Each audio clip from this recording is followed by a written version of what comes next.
Bonjour à tous. Aujourd'hui, on se transforme en véritable détective chimiste. Notre mission, découvrir l'identité d'un composé mystère. On a une poigne d'indices et ensemble, on va les décortiquer pour faire éclater la vérité. Alors prêt? Plongeons dans cette affaire.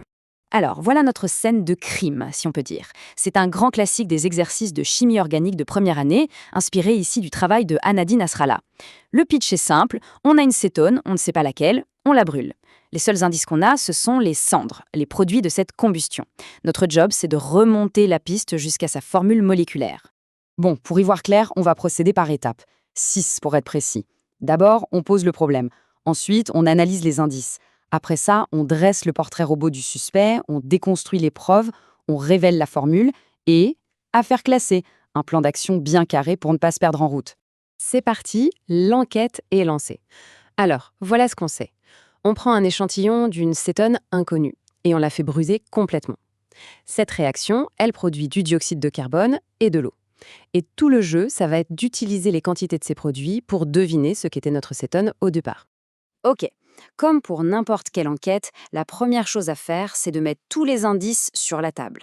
Chaque petit chiffre est une pièce du puzzle, on ne peut rien laisser au hasard. Allez, premier indice, et il est de taille. On part de quoi, au juste? Eh bien, on a exactement 5,8 grammes de cette fameuse cétone. Il faut bien garder ce chiffre en tête parce qu'à la fin, la masse totale de carbone, d'hydrogène et d'oxygène qu'on va trouver devra correspondre pile poil à ça. Indice numéro 2, ce qui est sorti de la combustion.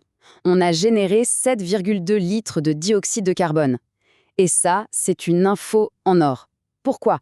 Parce que tout le carbone du CO2, eh bien, il vient forcément de notre cétone de départ. Il ne peut venir de nulle part ailleurs. C'est notre ticket d'entrée pour trouver combien il y avait de carbone dans le composé. Et enfin, le troisième et dernier indice sur notre liste, la réaction a aussi produit 5,4 grammes d'eau. Et là, c'est la même logique que pour le carbone. Tout l'hydrogène qu'on trouve dans cette eau, dans le H2O, il vient aussi de l'acétone. Il n'y a pas d'autre source possible. Voilà, c'est tout ce qu'on a. 3 chiffres. Va falloir faire avec. Heureusement, on n'est pas complètement démunis. L'énoncé nous donne quelques outils, des constantes bien pratiques. On a la masse molaire du composé, le volume molaire des gaz, et puis les masses molaires des atomes qui nous intéressent, carbone, hydrogène et oxygène. Ce petit tableau, c'est notre boîte à outils. On va s'en servir tout le temps. Bon, avant de mettre un nom sur notre coupable, il faut d'abord savoir à quelle famille il appartient. La toute première question de l'exercice, c'est justement ça. C'est quoi, au juste, une cétone? On va dresser son portrait robot général en quelque sorte. Et là voilà, la réponse. Le point commun de toutes les cétones, leur signe de reconnaissance, c'est ce qu'on appelle le groupe carbonyle. Qu'est-ce que c'est? C'est un atome de carbone relié par une double liaison à un atome d'oxygène. C égale O, tout simplement. C'est la signature de la famille. On a notre première pièce du puzzle. Allez, on passe aux choses sérieuses, à l'analyse en laboratoire. Là, notre but, c'est de prendre nos chiffres bruts, les grammes, les litres, et de les transformer en quelque chose de vraiment utile pour un chimiste, les fameuses moles, la quantité de matière et les pourcentages en masse. La question 2, c'est de tout passer en mol. C'est l'unité de base en chimie et on ne peut pas y couper. Pour le CO2, c'est un gaz, donc on utilise la formule avec le volume. N égale V sur Vm. On prend nos 7,2 litres, on divise par 24 et ça nous donne 0,3 mol. Facile. Pour l'eau, on utilise la masse, donc N égale M sur M. On a 5,4 grammes. La masse molaire de l'eau, c'est H2O, donc 2 fois 1 plus 16, ça fait 18 grammes par mol. On divise 5,4 par 18 et on trouve 0,3 mol aussi. Tiens, c'est une coïncidence intéressante, ça va nous simplifier la suite. Ok, on a les mols des produits. Maintenant, on remonte aux éléments de départ.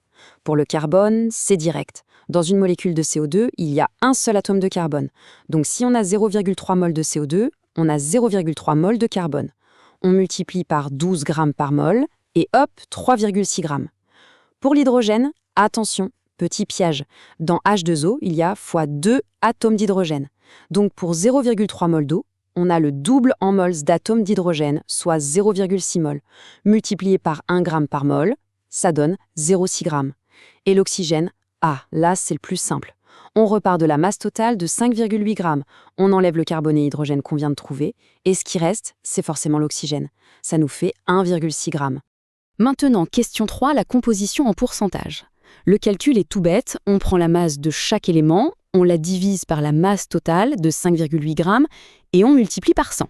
Et qu'est-ce qu'on trouve? Notre composé, c'est en gros 62% de carbone, un peu plus de 10% d'hydrogène et quasiment 28% d'oxygène. Voilà, le portrait robot est terminé. On sait précisément de quoi il est fait. Bon, on arrive au moment crucial, le moment de vérité. Toutes les pièces du puzzle sont sur la table. On a tout ce qu'il faut pour enfin donner une formule à notre coupable. Alors, l'exercice nous propose 2 chemins pour arriver à la solution. C'est toujours bien d'avoir une deuxième méthode, ça permet de vérifier qu'on ne s'est pas trompé. Ici, on va prendre la première qui est assez directe. Elle utilise la masse molaire totale du composé et les pourcentages qu'on vient juste de calculer. Alors, comment ça marche? Suivez bien le raisonnement. On prend la masse molaire de toute la molécule, 58 grammes par mol. On sait que le carbone représente 62,1% de cette masse. Donc on multiplie 58 par 0,621. Ça nous donne la masse de carbone dans une mole de composé, soit environ 36. Maintenant, on divise ce résultat par la masse d'une mole de carbone seule qui est de 12. 36 divisé par 12, ça fait 3. Bingo! 3 atomes de carbone dans notre molécule. Et maintenant, on fait exactement la même chose pour les autres. Pour l'hydrogène, 58 fois son pourcentage, 0,103, le tout divisé par sa masse molaire de 1, ça nous donne 6. 6 atomes d'hydrogène. Pour l'oxygène, 58 fois son pourcentage, 0,276, divisé par 16, on tombe sur 1. Un seul atome d'oxygène. Alors, 3 carbones, 6 hydrogènes et 1 oxygène. La formule se précise. Et voilà, le verdict est tombé. Notre composé mystère, c'est C3H6O. 3 atomes de carbone, 6 d'hydrogène et 1 d'oxygène. Tous les indices concordent. L'identité du suspect est confirmée. Et voilà, affaire classée. Faisons un petit récapitulatif rapide de notre démarche. Comment est-on passé de quelques chiffres issus d'une combustion à une formule moléculaire complète? La méthode était super logique finalement. On a pris les données brutes. On a tout transformé en mol. Ça nous a permis de trouver la masse de chaque élément, puis son pourcentage. Et avec ça, hop, on a calculé la formule finale. C'est une méthode qui marche à tous les coups. Mais attendez, une enquête en ouvre souvent une autre. On a la formule, C3H6O, d'accord, mais comment elle s'appelle cette cétone? Ah, ça, c'est tout un autre chapitre, la nomenclature. C'est la suite logique du programme de chimie organique et ça ouvre la porte à plein d'autres mystères. Merci d'avoir mené l'enquête et à très bientôt pour une nouvelle aventure.